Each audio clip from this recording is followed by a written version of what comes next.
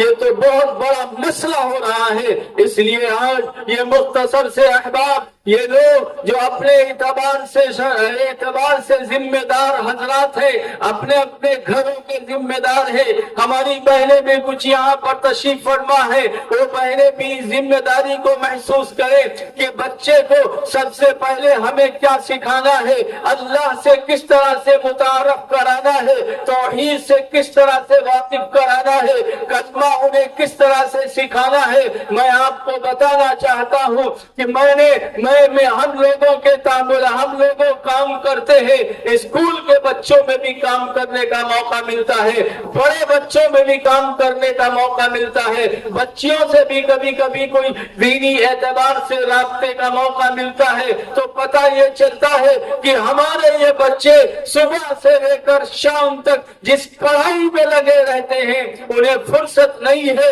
وہ بغیر ان کا کلمہ درست نہیں ہے، ان کو پاکی اور ناپاکی کے مسائل نہیں معلوم ہے، انہیں نماز نہیں معلوم، انہیں نماز کے فرائض نہیں معلوم۔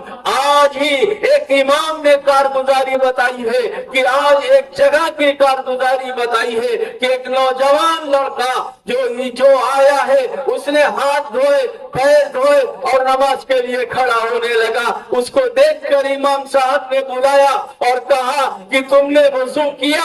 اس نے کہا جی ہاں ابھی کیا، ہاتھ دھوئے ہیں، پیر دھوئے ہیں، ابھی ہم ہاتھ منہ دھو کر آ کر ہم وہ نماز پڑھنے کے لیے جا رہے ہیں۔ امام صاحب نے کہا سر کا مسا بھی تم نے کیا ہے؟ کہا یہ مسا کیا ہوتا ہے؟ ہم نہیں جانتے مسا کیا ہے، یہ وہ بچے ہیں جو مسلمانوں کے گھروں میں پل رہے ہیں، وہ بچے ہیں جو مسلمان ماؤں کی گودوں میں پل رہے ہیں، ان کی گودوں میں پرورش پا رہے ہیں، جو غسل نہیں جانتے، جو غسل نہیں جانتے، جو نمازیں نہیں جانتے، کیا ہوگا ان بچوں کا؟ ان بچوں کے یہ بچوں کا کیا ہوگا؟ ان کا مستقبل کیا ہوگا؟ ان کی زندگی کیسے اس راہ پر چلے گی جس راہ پر اللہ دنیا بھی بناتے ہیں اور اللہ آخرت بھی سنوارتے ہیں؟ میرے بھائیوں، میری ماں اور بہنوں، اب وقت آ گیا ہے کہ بہت تیزی کے ساتھ یاد رکھیے گا، اسلام کو کوئی نہیں مٹا سکتا، اس لیے کہ اللہ تبارک و تعالی نے صاف طور پر اعلان کر دیا ہے اِنَّا نَحْنُ نَزَّلْنَا الذِّكْرَ وَإِنَّا لَهُ لَحَافِظُونَ، کہ ہم ہی نے نازل کیا ہے، ہم ہی اس کی حفاظت کریں گے، قرآن کی حفاظت اللہ کریں گے، اسلام کی حفاظت اللہ کریں گے، دین کی حفاظت اللہ کریں گے، لیکن ہاں ایک جو محنت چل رہی ہے کہ کس طریقے سے اسلام سے کاٹ دیا جائے، اسلام سے متنفر کر دیا جائے، اسلام سے دور کر دیا جائے، دنیا کر دی جائے، فرقوں میں بانٹ دیا جائے، الگ الگ دیواریں کھڑی کر دی جائے، یہ ایک سازش ہے، ایک پلان ہے، ایک منصوبہ ہے۔ اے مسلمانوں، ہوش پہ آؤ، دیکھو تمہارے ساتھ کیا ہو رہا ہے، تم کو کس طریقے سے دور کیا جا رہا ہے، تم کو کس طریقے سے الگ کیا جا رہا ہے۔ کلمہ ایک ہے، قرآن ایک ہے، نبی ایک ہے، پھر بھی تم الگ کھڑے ہونا چاہتے ہو، پھر بھی تم اپنی دیوار بنانا چاہتے ہو، تم اپنا نام الگ رکھنا چاہتے ہو، جب بھی اللہ نے ہمارا نام امت رکھا ہے۔ یاد رکھو اللہ کی مدد امت کے ساتھ ہے۔ نبی جب دنیا میں آئے ہیں تو لوگ ناک تھے، لوگ بکھرے ہوئے تھے، لوگ الگ الگ تھے، لوگ ٹوٹے ہوئے تھے، تھے, لیکن جب نبی دنیا میں آئے ہیں ان بکھرے ہوئے کو ایک لڑی میں پرویا ہے, ایک تسبیح میں پرویا ہے, اور پرو کر اس کو امت بنایا ہے. اور جب یہ امت بنی ہے تو اللہ کی مدد آئی ہے. آج ضرورت یہ ہے ان بکھرے ہوئے لوگوں کو ایک تسبیح میں پرونے کی ضرورت ہے. امت بنے گی تو اللہ کی مدد آئے گی. اس کے لیے میرے بھائیوں ایک پلان کے ساتھ ضرورت ہے کام کرنے کی. بچوں میں بھی کام کرنے کی ضرورت, بڑوں میں کام کرنے کی ضرورت, بچیوں میں بھی تعلیم کا کام کرنے کی ضرورت, عورتوں میں بھی تعلیم میں کام کرنے کی ضرورت ہے. ہر ایک کو نبی علیہ السلام کی زندگی پڑھاؤ, نبی علیہ السلام کی سیرت بتاؤ, آپ کی زندگی بتاؤ کہ آپ کے بچوں کے ساتھ کیا سلوک ہے. آج باپ کیا بچے کو سلام کرتا ہے؟ ماں اپنے بیٹے کو سلام کرتی ہے؟ کیا ماں کا درجہ نبی سے بڑھا ہوا ہے؟ باپ کا درجہ نبی سے بڑھا ہوا ہے؟ میرے نبی کا نہ معمول تھا کہ میرے نبی جب گلی سے نکلتے تھے, بچے اگر سڑک پر ہوتے تھے تو میرے نبی خود بچوں کو سلام کرتے. ہمارے گھروں میں سلام کا نظام نہیں. چھوٹا بھائی بڑے بھائی کو سلام نہیں کر رہا, اور بڑا بھائی بڑے بھائی کو سلام کرنے میں عام سمجھ رہا. ماں بچے کو سلام کرنے میں عام سمجھ رہی ہے. یہ تعلیم کا موقع, یہ ادب سکھانے کا موقع. تو بچے کو کبھی ادب سکھانے کے لیے سلام بھی کرنا پڑے گا. بچے کو ادب سکھانے کے لیے اس کے ساتھ وہ معاملہ کرنا پڑے گا. اس لیے کہ بچہ ہوتا ہے. اگر ہم ایک بار اس کو سلام کریں گے, دوبارہ اس کو سلام کریں گے, تیسرا اس کو سلام کریں گے, تو ایک بار تو بچہ یہ سوچے گا کہ باپ ہو کے ہم کو سلام کر رہا ہے, ماں ہو کے ہم کو سلام کر رہی ہے. اب یہ بچہ وہ موقع نہیں دے گا جس موقع پر اس کو سلام کرنا ہو, وہ پہلے سے تیار رہے گا اور آپ کو پہلے سلام کرے گا. ہمارے محلے میں سلام کریں, ہمارے نوجوان پڑوس سے نکل جاتے آپس میں سلام نہیں کرتے. نبی علیہ السلام نے کیا فرمایا کہ سلام کو عام کرو, سلامتی سے رہو گے, سلامتی سے رہو گے. اور وہی سلام آج ہمارے منہ سے نہیں نکل رہا. آج ہم سلام کو عیب سمجھ رہے ہیں. نہ جانے اور کون کون سے آج کے نئی تہذیب کے جملے ادا کرنے کے لیے ہماری زبان نہیں تھکتی ہے. لیکن وہ سلام جو دعائیہ لفظ ہے, جس میں ایک شخص اپنے سامنے والے شخص کو دعا دے رہا کہ اللہ تم کو سلامتی سے رکھے, یہ دعا ہے. 24 گھنٹے میں ایک لمحہ ایسا ہوتا ہے جو دعا کی قبولیت کا ہوتا ہے. پتہ نہیں کس وقت یہ دعا ہمارے منہ سے نکلے اور قبولیت کی گھڑی ہو. اللہ تبارک و تعالیٰ اس کے مسائل کو حل فرما دے, اللہ تعالیٰ اس کی پریشانیوں کو دور کر دے. تو میرے بھائیوں, آج کے جلسے کے حوالے جاتے جاتے یہ طے کر کے جائیے کہ اب تو ہم سلام کو عام کریں گے. یاد آ گیا صحابہ کرام کی سیرت پڑھیے. کئی ایسے صحابہ کرام کے نام ملتے جو بازار صرف اس لیے جاتے تھے کہ ہم جا کے سلام کریں. کوئی خریداری نہیں, صرف نکل کر جا رہے ہیں السلام علیکم, السلام علیکم, السلام علیکم, اپنے بھائیوں کو سلام کرنے کے لیے جا رہے ہیں. تو میرے بھائیوں, اس کو عام کیا جائے. نبی علیہ السلام نے 3 چیزیں بتائی. ایک تو سلام کو عام کرو, دوسرے فرمایا کہ آپس میں کھانا کھلاؤ, کھانا کھاؤ, تحفہ دو, تحفہ لو, اس کو رواج دو, اس کو عام کرو. خاص موقع پہ بھی نہیں بلکہ آپ دل کھول کر اپنے لوگوں کو کچھ گھر پہ بلائیے اور پھر وہ آپ کا گھر پہ بلائے. مسلمانوں کے گھروں میں آپس میں اس طرح کا ایک رابطہ ہونا چاہیے. فرمایا کہ سلام کو عام کرو، آپس میں کھانے پینے کے سلسلے کو بڑھاؤ، اور رات کے ایک کسی پہر اٹھ کر 2 رکعت نماز پڑھ کر 2 آنسو گرا لو۔ ہمارے نبی نے فرمایا کہ سہولت کے ساتھ، آسانی کے ساتھ جنت میں داخل ہو جاؤ۔ جنت میں داخل ہونے کا آسان راستہ ہمیں بتایا گیا۔ تو میرے بھائیوں، آج ضرورت ہے خاص طور پر ایک نظام بنایا جائے۔ ہماری زندگی بغیر نظام کے، بغیر سوچ کے، بغیر فکر کے گزر رہی ہے۔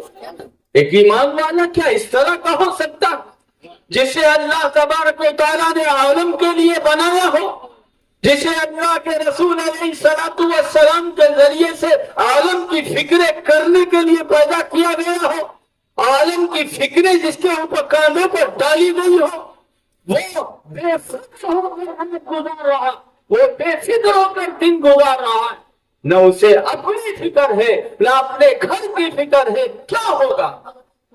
کتنے دن ہم اس دنیا میں بسر کریں گے؟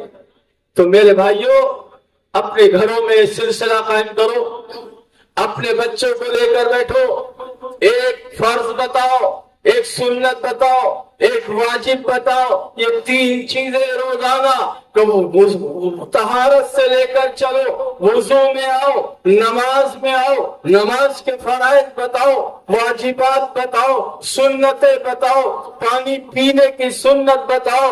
آج ہمارے بچے پانی پینا نہیں جانتے، ہمارے بچے کپڑا پہننا نہیں جانتے۔ میرے بھائیوں، رسول سے یہ کیسی انسیت ہے، یہ رسول سے کیسا تعلق ہے، یہ کیسی محبت ہے رسول سے کہ رسول کی زندگی سے ناواقف ہے۔ اور میں تو اکثر اپنے دوستوں سے ایک بات کہا کرتا ہوں،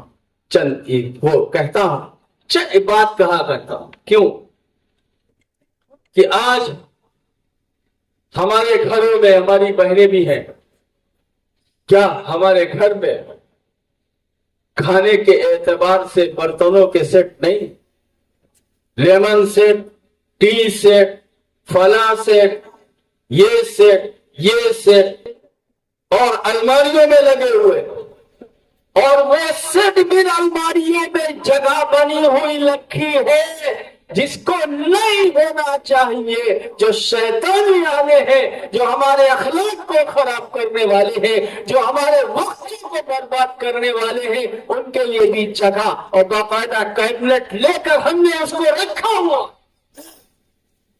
لیکن کیا محمد الرسول اللہ کے ماننے والوں، سچ بتاؤ، تمہاری اگاڑی آمدنی میں اتنے بھی پیسے نہیں ہے کہ سیرت النبی کا سیٹ خرید کر اپنے بیڈ روم کے الماری میں لگاؤ، سونے سے پہلے سیرت کا پہلا حصہ اس کی کتاب اٹھا کر چند اورات دیکھ کر رسول سے تعلق کا اظہار کر کے سو۔